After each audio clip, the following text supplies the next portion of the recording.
মুখ্যমন্ত্রীর জেলা সফরের মাঝেই ডাম্পারের ধাক্কায় শিশুর মৃত্যু, রণক্ষেত্র ধূপগুড়ি।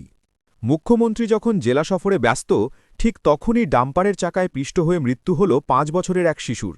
মর্মান্তিক এই ঘটনাটি ঘটেছে ধূপগুড়িতে। এই মৃত্যুকে কেন্দ্র করে রণক্ষেত্রের চেহারা নেয় ধূপগুড়ি জলপাইগুড়িগামী মহাসড়ক। স্থানীয় বাসিন্দাদের অভিযোগ, প্রশাসনের নজরদারি এড়িয়ে দিনরাত জলঢাকা নদী থেকে জেসিবি নামিয়ে অবাধে বালি লুট চলছে। সারিবদ্ধ ডাম্পারে করে সেই বালি পাচারের সময়ই আজ ঘটে এই দুর্ঘটনা। ঘটনার প্রতিবাদে এবং বালি মাফিয়াদের দৌরাত্ম্য বন্ধের দাবিতে পথ অবরোধ করে বিক্ষোভে ফেটে পড়েন স্থানীয়রা। স্থানীয় বাসিন্দাদের অভিযোগ, প্রশাসনের নজরদারি এড়িয়ে দিনরাত জলঢাকা নদী থেকে জেসিবি নামিয়ে অবাধে বালি লুট চলছে। সারিবদ্ধ ডাম্পারে করে সেই বালি পাচারের সময়ই আজ ঘটে এই দুর্ঘটনা। ঘটনার প্রতিবাদে এবং বালি মাফিয়াদের দৌরাত্ম্য বন্ধের দাবিতে পথ অবরোধ করে বিক্ষোভে ফেটে পড়েন স্থানীয়রা। পরিস্থিতি উত্তপ্ত হয়ে উঠলে ঘটনাস্থলে পৌঁছান ধূপগুড়ি থানার আইসি সহ বিশাল পুলিশ বাহিনী। দীর্ঘক্ষণ অবরোধ চলার ফলে মহাসড়কের দুপাশে কয়েক কিলোমিটার জুড়ে তীব্র যানজটের সৃষ্টি হয়। পুলিশ দফায় দফায় বিক্ষোভকারীদের সঙ্গে আলোচনা চালিয়ে পরিস্থিতি নিয়ন্ত্রণে আনার ও যানজটমুক্ত করার চেষ্টা চালাচ্ছে। ধূপগুড়ি।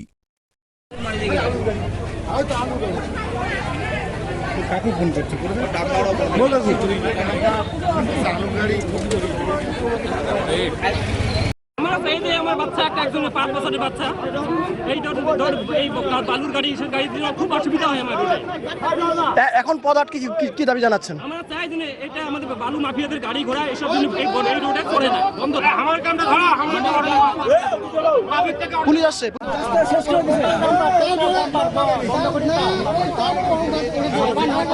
আগে লিখিত দিতে হবে, লিখিত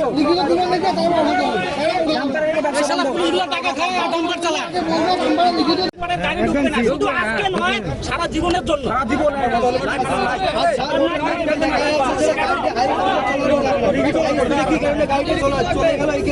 আটক করলো না কেন? কি কারণে এখন সিসিটিভির ফুটেজ দেওয়া হয়েছে, নাম্বার দেওয়া হয়েছে, গাড়ি ঢুকলে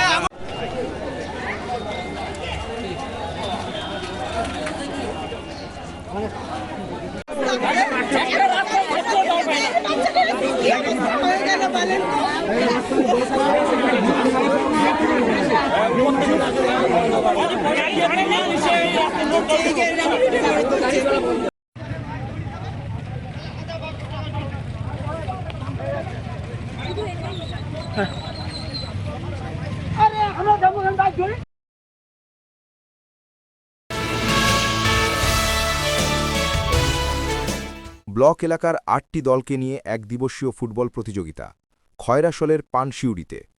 বর্তমানে যুব প্রজন্ম দিনের পর দিন মোবাইলের নেশায় মেতে উঠেছে। একসময় বিকেলের দিকে রুটিন মাফিক যে খেলাধুলার চর্চা ছিল, বর্তমানে তাহার পরিবর্তে মোবাইলে গেম বা ভিডিও রিল তৈরির কাজে মত্ত, যার ফলে শারীরিক, মানসিক ও সামাজিক কর্মকাণ্ডের প্রতি অনীহা দেখা যায়। শরীরচর্চা করলে শরীরে রোগ প্রতিরোধ ক্ষমতা বাড়ে, নিরোগ শরীর গঠন হয়, মনোমানসিকতা স্থির থাকে, একে অপরের সাথে বন্ধুত্বপূর্ণ সম্পর্ক গড়ে ওঠে। বর্তমান প্রজন্মের যুবক যুবতীদের মধ্যে মোবাইলের আসক্তি কাটিয়ে মাঠমুখী করে তোলা, সেই সাথে ভবিষ্যৎ প্রজন্মের কথা ভেবে পরম্পরাগতভাবে মাঠমুখীর প্রচেষ্টা বজায় রাখা।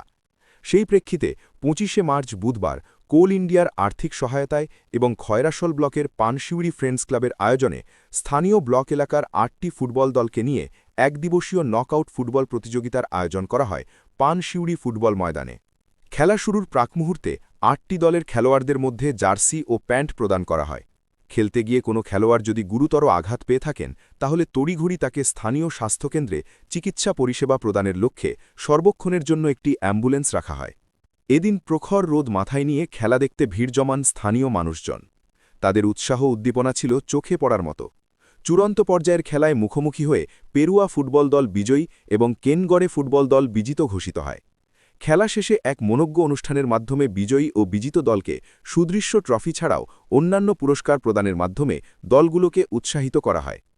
উপস্থিত ছিলেন পানশিউড়ি ফ্রেন্ডস ক্লাবের সদস্য শুভেন্দু চক্রবর্তী, বিকাশ বাগদি, রাসবিহারী মণ্ডল, তরুণ আকুড়ে, ঈশ্বর বাগদি সহ সদস্যবৃন্দ। আজকের খেলা এবং তাদের চিন্তাভাবনা সম্পর্কের কথা একান্ত সাক্ষাৎকারে বলেন পানশিউড়ি ফ্রেন্ডস ক্লাবের সম্পাদক ঈশ্বর বাগদি।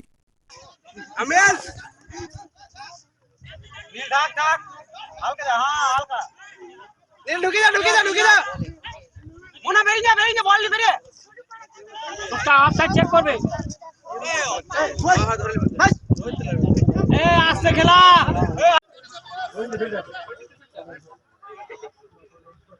ए भाई का गान बजन दियो ना